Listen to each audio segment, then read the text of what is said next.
Hey there fellas, Awaken the Giant Within, written by Tony Robbins, consists of about 500 plus pages. Because it's a really thick book, the important principles laid out inside the book is a lot to take in. But no worries, I'll do my best to summarize it in as simple terms as possible. The first principle: to change your life, focus on committing to the right decisions. I'm sure you and I have gone through a lot of times when we thought about changing our lives. Perhaps you had made your number one priority to quit smoking as your New Year's resolution, but did you actually change your life? If you didn't, it probably means that you have not had a strong desire to change, or you did, but you didn't commit to it until the end. To change almost anything in your life, you first have to make a clear decision. Then, come what may, you have to stick to that decision to get the results you want. This means that you will have to adapt to changes that you will inevitably meet on your journey to changing your life. The perfect example is Soichiro Honda, founder of the gigantic Honda company we know today. His dream as a kid was to create piston rings for automobiles. Yes, he succeeded in making his dreams a reality, but he had lots of bumps on the road to his success. One of the main setbacks he had was when in World War II, the Japanese government wouldn't provide Honda with the concrete he desperately needed to build the factories on manufacturing his product. But how did he overcome this humongous challenge that was there before his eyes? He came up with a solution to make his own concrete, resulting in him building his empire. He didn't look at this as a failure, but rather as a challenge where he could learn some valuable lesson from it and move on, coming up with his own unique solutions. Second principle: make new habits by associating unwanted ones with pain and desired ones with pleasure. We've heard it dozens of times that in order to accomplish our goals and bring about change, we need to fully commit to our decisions. See, everything we do is in the service of either gaining pleasure or avoiding pain, right? You can actually take advantage of this principle. Say you want to stop eating junk food. To effectively accomplish this, you need to associate the behavior of eating junk food with pain. That's the only way it will work. For instance, decide on something you have to do, like a rule whereby whenever you eat that junk food you love, you have to do 100 push-ups. What happens thereafter? Your brain automatically associates the feeling of pain when you're doing those push-ups. But remember, you have to stick to the rule whether you like it or not. That's how change occurs. But only associating pain alone won't do the job. You need to associate the new habit, say eating bananas instead of junk food, to be as pleasurable as the old habit. One of the ways of doing this is by imagining the good stuff that is waiting for you once you break that old habit of yours. For example, living a healthier and a happier life. Third principle: to change who you are, change your beliefs. Do you truly want to change who you are? If you do, just change your beliefs. Say two people turn 65. One of them is thinking, "Oh man, my best years are now gone and my life is coming to an end." The other says, "Oh man, how awesome has my life been, and this is just the beginning." See the difference in their perceptions? How is that their outlooks are way different from each other? It's due to their beliefs. What exactly is a belief? It is an idea that is supported by evidence. You might think you're a talented football player, but that won't actually be a belief. It will only be an idea unless it's backed by some evidence. Let's say whenever you play football with your friends, if you're the only one scoring all the goals all the time, then yeah, you're a talented footballer. The sad thing is, whenever something awful happens, we tend to immediately support our belief that life is all doom and gloom. Say a tragedy happens and you lose a loved one due to cancer. If you're grieving, you could actually use that experience as a means for you to become stronger as a person. Perhaps after this experience, you might be extremely determined to help those who have relatives that have cancer. It's again related to this. To bring about change in your life, you must first change your beliefs. But the problem is too many of us already have strong beliefs that hold us back from changing anything. Habits can be broken, but to change an existing belief and replace it with a new one, you need to link pain with the old one and pleasure or happiness with the new one. I'll give you a nice and easy way for you to accomplish this. Find yourself a role model who has already been successful in changing their beliefs and adapt their way of doing things for your own situation. Fourth, change your vocabulary to transform your attitudes and emotions. I found this strange fact in this book.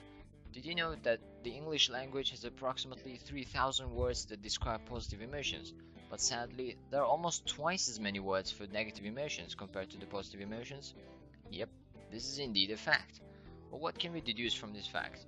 we need to pay very close attention to the words we use daily, which have the power to shape our thinking and beliefs. To think differently about a situation, all is required is for you to describe it differently. Imagine you were going to a camp with your friends, and all of a sudden your car breaks down in the middle of nowhere. In situations like this, you could allow yourself to become furious and complain about how annoying it is and how angry you feel. However, you could also say something that's a little soothing to hear, like, "Oh well, that's inconvenient." For you to stop entering a more negative emotional state requires you to use more neutral words, instead of those harsh and negative words we use all the time. Fifth, to find the best solution to any problem, ask the right questions. Until now we've been learning that to change our life requires us to change the way we think. Let's dive in a bit deeper to see what exactly is thinking. Thinking is our thoughts, and our thoughts are a series of questions and answers. So the questions we ask determines the way we think, and so it means that those questions we ask are important to our experience of life. The quality of the questions we ask greatly determines the quality of our lives. For instance, imagine you were in an unpleasant situation. Asking yourself, "Why does this always happen to me?" will instantly focus your thoughts on your life's failures.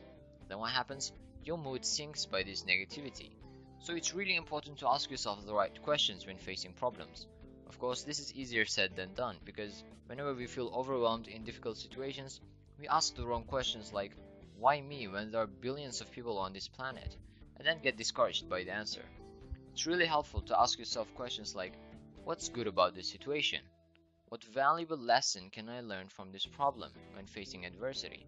Sixth, discover your own values to find out if you're living up to your full potential.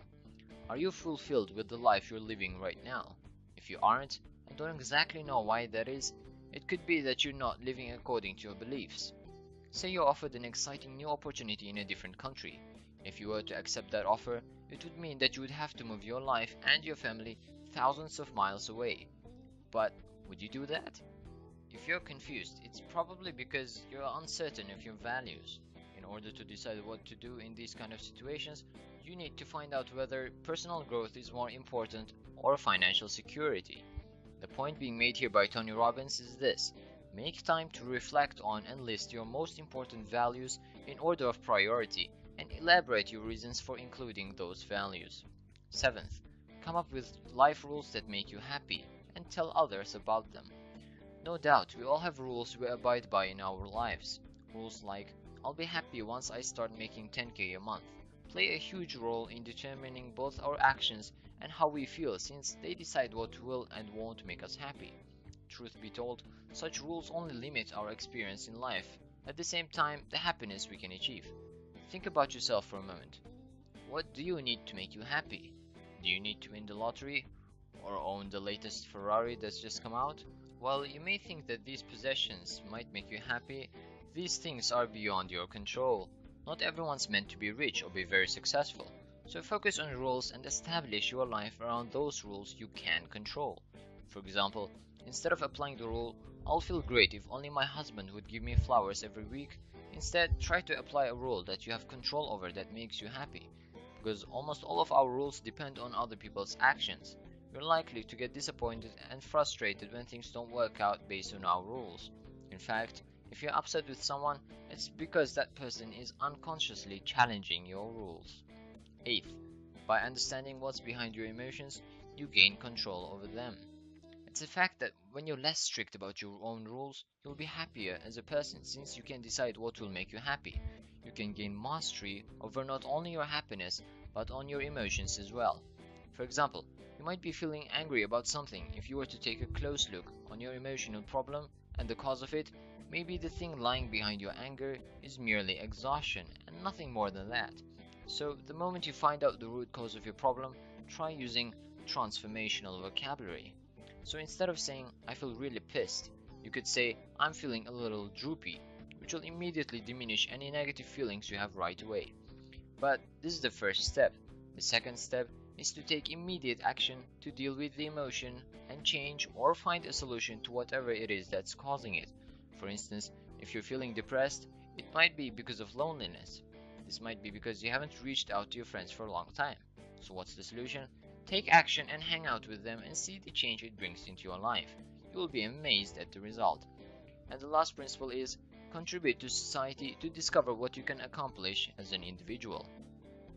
Before this, we discussed on matters that would ultimately result in happiness, success, and taking control of your life. But you might be thinking that's all related to me as an individual. How could I possibly contribute to a larger society? Let's look at it this way. The small things you do in your daily life may seem insignificant in your eyes, but as the saying goes, never underestimate any good deeds no matter how small. Since you've already learned to take control of your emotions by following all the advice given before, you could help others with their emotions too. Imagine you are strolling in the shopping mall and you see a fellow shopper that looks really upset. Instead of minding your own business and ignoring her, you could compliment her in a genuine way by saying something like, "I really love the way your hair looks. You look really pretty today." It might not mean much to you, but the other person's whole day might be transformed from a day of sadness to a joyful day they have not experienced for some time.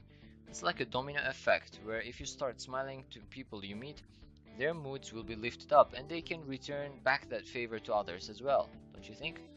I think we've covered enough already. Well, actually, I think I've said plenty. Hope it ain't too much to absorb for you guys, but one last key message before I end the video.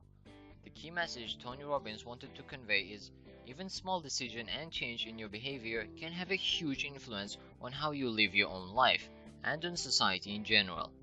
Thank you so much for watching till the end, and I really hope you found this helpful. If you did, don't forget to share it with your friends who might benefit from this. And as usual, please don't forget to like and subscribe if you want to see more videos like this. Until the next time, I'll see you soon. Peace.